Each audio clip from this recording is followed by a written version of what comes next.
I'm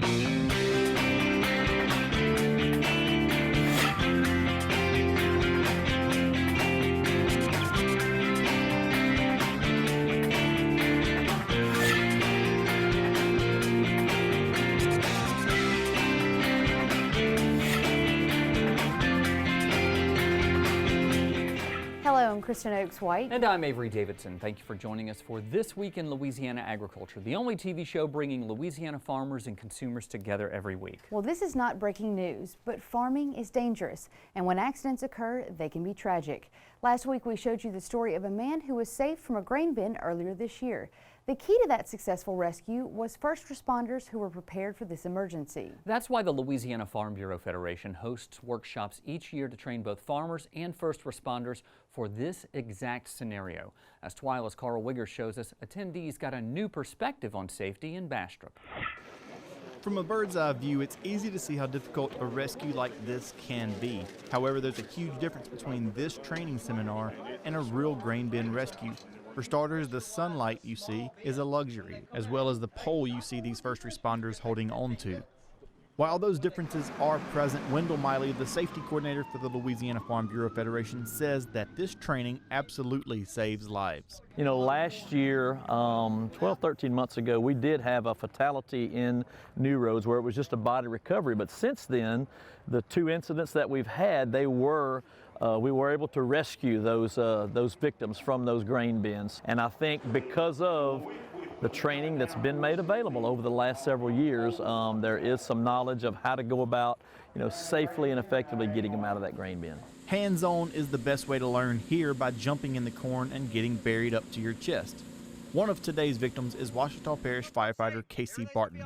Well, I was up to about my chest line, but in real life, I think what would scare me the most is it is a controlled environment, but I wouldn't have been able to reach for my phone and call help, so I would have had to stay almost neck deep for an unknown amount of time. I think that's what would scare me the most. Barton says programs like this are key to saving lives in and around Ouachita Parish in the rare chance they actually need to use this training. It may never happen, but then again, it might happen tomorrow, and at least I know myself and another guy I'm with at our department, we're here, we got to see it, and even if we're just a step ahead, knowing what we need, I feel like it's very beneficial. This program really is a good example of, our organization, providing a service to the community. You could call it a Farm Bureau member service, but you can call it also a service to the rural countryside for a program that really is able to provide such needed information to save a life. And that's really what it's all about.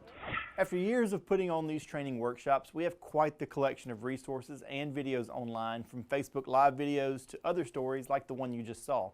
We've gathered them up all in one place for you, and we'll link you over to that on our website at twilatv.org. And you guys, you've both been to these things. I've been to them as well, but this time, because it was outside, as you can see in these pictures, I got to fly my drone around. And seeing it from that perspective is different. I'll tell you that. And that's something that I talked about in the story, but that's not a luxury. The sunlight is not a luxury that these first responders and farmers have whenever they're in this scenario. They're not usually, not shooting them at the ones I've been to either. It's difficult to shoot typically, but daylight was actually a problem. So anyways, it was a great turnout, and they've had a couple more this week that Wendell Miley has said has been really good so far, so I'm excited about that for them. Well, we love seeing that perspective. Thank you very much, Carl Wiggers. Well, grain bin safety is just one of the topics of the Agriculture Safety Awareness Program Week, running March 1st through the 7th.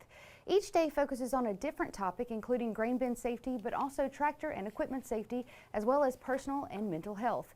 There are a number of resources available that are only a phone call or a click away. Wendell Miley, Director of Safety for the Louisiana Farm Bureau, says that right before spring planting takes off is a great time to review methods to keep you and your family safe through the season. The theme is 2020 Vision on Ag Safety. And our message to our farm community this time of year, late winter, is to make sure that you're preparing to make sure that safety is a major priority as the upcoming spring season arrives. We'll link you over to those safety resources on our website at twilatv.org. The Louisiana beef cattle industry injects nearly $500 million into the state's economy each year. That's according to the LSU Ag Center. While in Japan, members of LSU Ag Leadership Class 16 saw some of the highest valued cattle in the world, Wagyu cattle. and they saw those cattle at the largest ranch in Japan, the Mizuho Beef Farm. Dressed in white Tyvek from head to toe, members of LSU Ag Leadership Class 16 begin their tour of the largest cattle operation in all of Japan, Mizuho Beef Farm. I grow the small square bales, the little ones. We do about 40,000, 50,000 of the little ones, but we do it for the horses. Caddo Parish hay grower Adam Colhern immediately makes a connection with farm manager Sota Miyakawa. They both grow hay. Are they blending that hay and that feed together? However, at this farm with 5,000 head of Wagyu and F2 beef cattle and another 1,500 Holstein dairy cows, Miyakawa has to import lots of hay, 1,400 shipping containers worth every year. That is a lot of hay. It's a lot of product. You can assume that each one of those containers probably weigh in the neighborhood of 20 tons. That's per container, so that's a lot of forage, that's a lot of tonnage. On the dairy side, Miyakawa says these cows get on this rotating milking platform 3 times a day. Doing it this way, workers can milk 320 cows every hour and average more than 80 pounds of milk a day from each cow. How does he know? Mizuho Farms uses some of the latest technology to keep up with the herd. I was really impressed with their use of technology on this farm. One of the things that really stood out to me, they've got an ankle bracelet that goes around the ankle of these cows, and these are for keeping up with the cows. I'm assuming that that has something to do with how much milk they're producing. They can keep track of their output and make sure that they're being handled properly as well. Adam Colhern really made a connection there. Next week, Louisiana ranchers will be making connections a little bit closer to home. The Louisiana Farm Bureau Livestock Advisory Committee will hold its 7th annual beef tour. This time, they're going to Florida. There, about 30 Louisiana ranchers will tour a place you know, the Dakin Dairy Farm, the Florida Ranch Cattle Research Station, Adams Ranch, and a whole bunch of other stops. I'll be on that trip and have a report for you from the road next week, which means I'm not going to see a whole lot of this studio this year, apparently. You've been traveling a lot. Just a little, just a little. The 2020 Louisiana Women in Agriculture Conference and Expo is fast approaching. Day 1 of the conference will feature some great farm tours. On the second day, along with a great lineup of speakers, there will also be breakout sessions led by some of our local Louisiana farmers, including Kate and Grant Estrade. Here they explain how events like this helped them build from their farm from the ground up in Bogalusa. Thank you.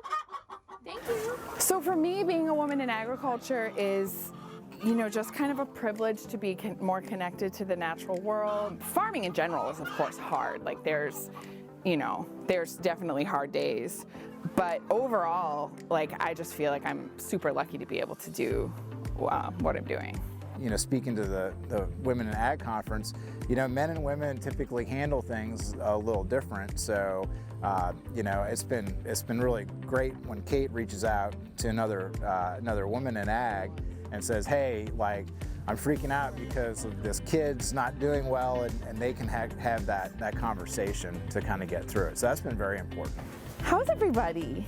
So I used to work in an office, and I just, you know, not classic 9 to 5 at a desk all day. And I guess the easiest way to say it is now I am happy to work from 7 a.m. until 10 p.m. if I have to, because, you know, it's just like I just feel like I'm doing what I'm meant to be doing, and I don't have to have a gym membership because I'm just active. Like, it's like, both for my personality and just what human bodies should be doing, like I'm just connected to kind of like the best version of myself. Your piglets would like for you to open the milk bar. She's like, Mommy needs a break. We live here, you know, it's like the work and the farm, and both of us are so, you know, excited about the farm that it's also hard to like turn off. Like, it's like, how do you like have your downtime when we could be talking about like like we're gonna move these guys out, and then when are we gonna breed the next gilts? And like, you know, you could be talking about that until like 10 o'clock at night. And the other thing that I love is just, it's so straightforward. It's like, we grew this food, we figured out what our costs were, we added a profit margin so that we can like pay ourselves a living wage, and we are selling it to you. It's like very clean and honest and straightforward. And that is like super satisfying also. And then on the flip side, I get to go and take all this food and sell it to people to feed their families. It's like, it's in some ways it just feels like there's nothing more meaningful or important. And I know it's not for everyone, but for me it's like, I don't want to do anything else. So I really want to encourage everybody to attend the Women in Agriculture Conference in Alexandria this year. There's going to be a lot of great people there. It's going to be a great opportunity to help build your tribe and learn from one another. The conference will take place at the Randolph Riverfront Center in downtown Alexandria. The farm tours will begin on Thursday, March 12th, and the informational breakout sessions will be on Friday, March 13th. To see a full list of speakers and tours or to register, visit our website at twilatv.org. There are more than 27,000 farms in Louisiana, and 3,500 of them are primarily operated by women. TWILA's Jennifer Finley is traveling the state finding the stories of those Louisiana farmers. This week, she introduces us to a St. Francisville mushroom farmer who pulled herself up by her bootstraps to turn her dreams into reality. You know, I tell my kids that the most important rule is the golden rule, you know? I mean, because it's really simple, but it goes a long way, the concept of treating people how you want to be treated. And you can think about that in any context, and it rings true. This morning, we're in St. Francisville at Mushroom Maggie's Farm, and we're going to be visiting with Maggie, learning about her farming process and the journey it took for her to get here.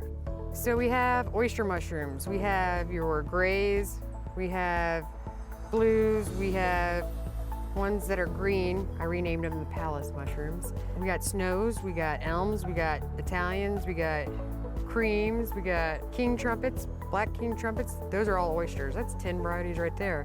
And then we have your lion's mane. Cyrus has also been trying maitakes, which are very hard to grow. Maggie is an incredible woman that I first met selling her products at the Red Stick Farmers Market. These are my Amazon signs, Amazon boxes. You like that? I knew right away that this was a labor of love. You tell me, where's the beginning? I guess it would be how me and Cyrus met. It goes back to middle school. I mean, we were kind of like the misfits, the bad kids, the kids that got in trouble. I had the guidance counselor tell me to drop out and things. You should just drop out like the rest of your friends. And I was like, I don't really like it when people tell me things like that. So I'm gonna spite you, and I'm gonna go to graduate early. So it starts with this big pile under this tarp, which is all sawdust. So this is what you make the blocks out of? Correct. Then you take this, you put them in the bags, and the bags make the blocks.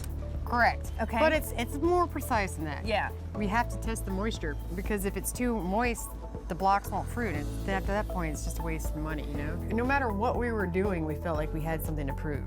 I mean, even with our customers nowadays, it's like, how, you know, put myself in their position.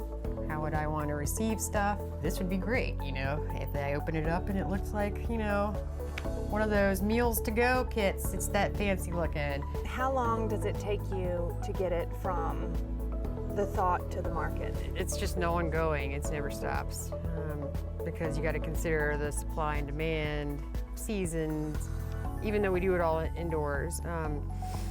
But from start to finish, we can get the fruit, they'll fruit and be ready to sell anywhere between 1 month and 3.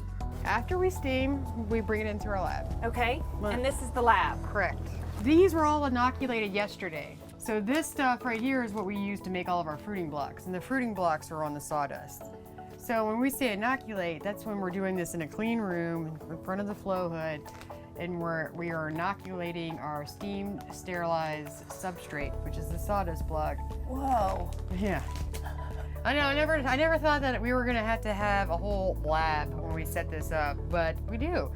So this is the spawn room. Okay. So this is where they'll sit the longest. We inoculated them in the lab, we shook it all up, and then they come in here where they'll sit and colonize. And when I say colonize, all those seeds, the spores, start consuming the whole substrate.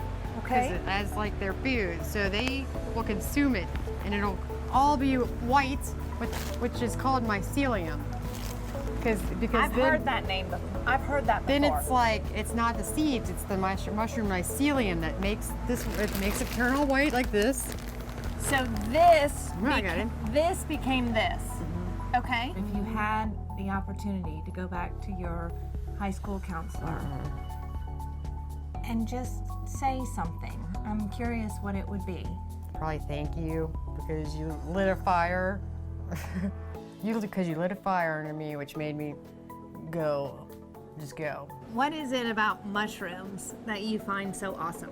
I think what I like about them so much, especially the varieties that we grow, is that people haven't really tried them. So it's something new. Are these ready to try? No, but you can try it. He's cute. He looks like where the Hobbit lives. You could put Like a little Mario? door. Mario. We want to build something to kind of make our kids proud of us, you know? Not just like the people around us that are watching, it's really for them. Maggie, all of these are so beautiful. What kind is this one? That is the oyster mushroom. This is one of my favorites. And you are one of my favorite people. Thank you. Thank you for spending Thank time you for with coming. us today. I appreciate it. Awesome. What, can I take some to go with me? Absolutely. You got some inside? Yeah, let's go get you some. Awesome. Jennifer and Maggie sat down for a new episode of Louisiana Farm Life. That's where you'll hear even more stories about starting that farm from scratch and maybe a little bit about life before the farm. We'll show you more from that next week. If you know a female farmer that you would like to see profiled on our show, connect with Jennifer Finley over on our website, twilatv.org. She would love to hear from you and meet up with more of these fantastic women behind Louisiana agriculture. Still to come on TWILA, we're going to Caldwell Parish to see how one farmer is loosening up a bit. Taylor Fry is going to show us how healthy soils make healthy farms. Stay with us.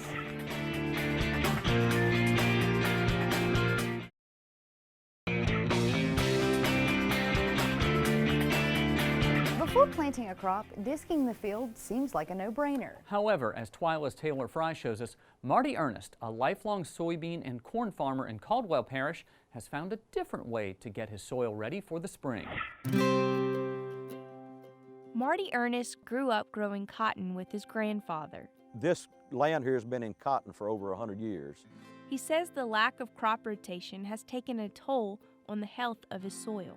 They say by research that conventional till cotton is the worst crop and worst cropping system known to mankind as far as concerning soil health. That's why in the mid-90s, when cotton prices dropped, Ernest began farming corn and soybeans and learning how to improve the health of his soil. Our soils in this nation are becoming so degraded through erosion, through chemicals, through commercial fertilizers, synthetic fertilizers.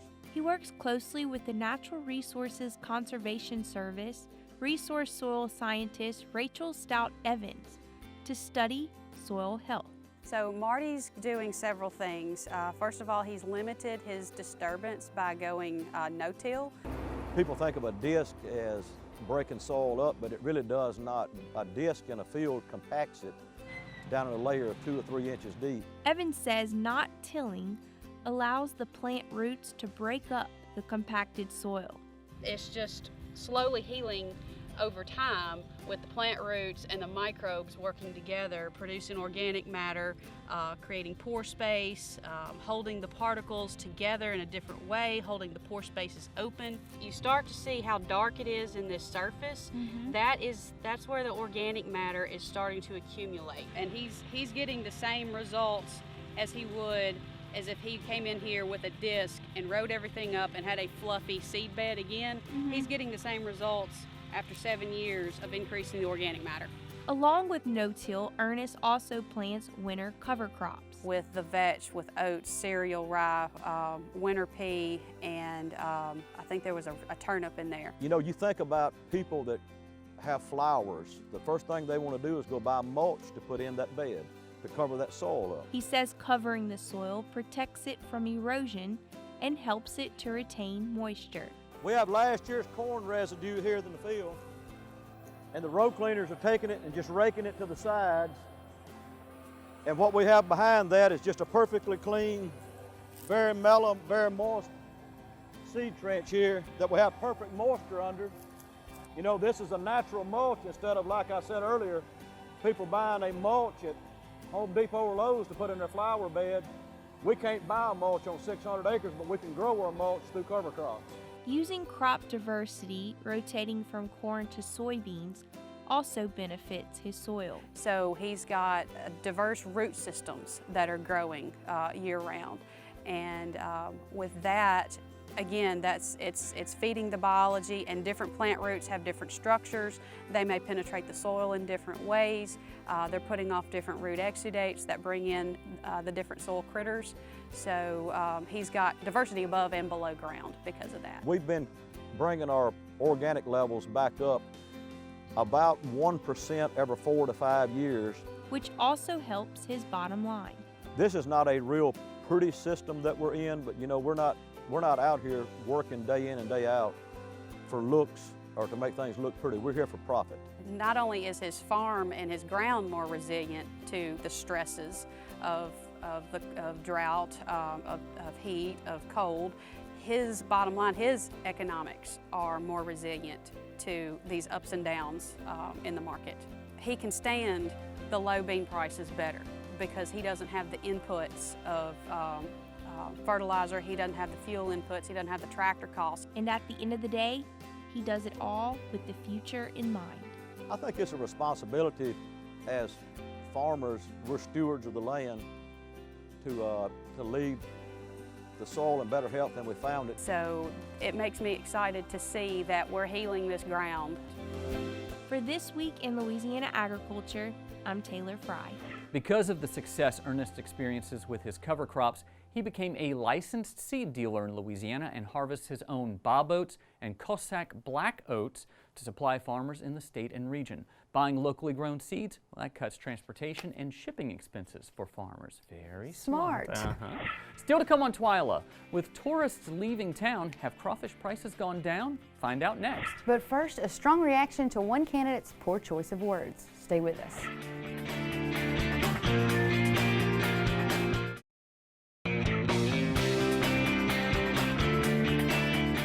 Another week and another drop in crawfish prices, at least for live crawfish. It's post-Mardi Gras and a lot of tourists have left town, so the drop in demand may be helping things out. Looking around the state, let's start with the Big Boys in Thibodaux. Big Boys Seafood on Main Street has live crawfish for $1.79 a pound, while boiled are $3 more at $4.79 a pound. Meanwhile, Claw Daddy's on South Drive in Natchitoches is offering live crawfish for $2.69 a pound, while boiled crawfish are $4.99 a pound. If you're crazy about crawfish in Breaux Bridge, then head on over to Reese Street, where Crazy About Crawfish has them for live for $3.75 a pound. Boiled are running at $6.59 a pound right now for select large crawfish. As always, please call or look online with the Crawfish app. And if you go out to eat, the Louisiana Crawfish Promotion and Research Board reminds you to ask before you eat. As most of you are well aware, 2020 is a presidential election year. While most of the Democratic campaign talking points do not focus on agricultural issues, one candidate has recently faced some backlash from the ag community about his comments regarding farmers. In a video from 2016, Michael Bloomberg said, quote, he could teach anybody to be a farmer. It's a process. You dig a hole, put a seed in, you put dirt on top, add water, up comes the corn. That's a little overly simplified, in my humble opinion. Well, and to be fair, the video circulating is only a small clip of his entire talk, and the Bloomberg campaign says that the video was taken out of context. Regardless of the context, the agriculture community wasted no time in responding to and addressing his comments online. While political issues don't typically fall into the TWILA Boost category, this viral video response from a Wyoming rancher should make us all appreciate the hard work of America's farmers and ranchers to put food on our table. We work 365 days a year in every weather condition imaginable and often by ourselves. We fix our own equipment, care for newborn animals, pray for more rain or less rain, get up before the sun and go to bed late into the evening. To watch the entire video, visit our website at twilatv.org. Well, that does it for this edition of TWILA. Be sure to join us next week when we'll have a brand new field to feast from some Point Capee Parish crawfish ponds. Until then, you can watch all of our stories online at twilatv.org or on our YouTube channel. Also, be sure to like us on Facebook, follow us on Twitter, and by the way, we have a new Instagram account where you can get behind-the-scenes looks at what we're doing here at TWILA. The handle to follow is at @TWILA_TV. For all of us here at TWILA, thanks for joining us. We hope to see you again right here next week.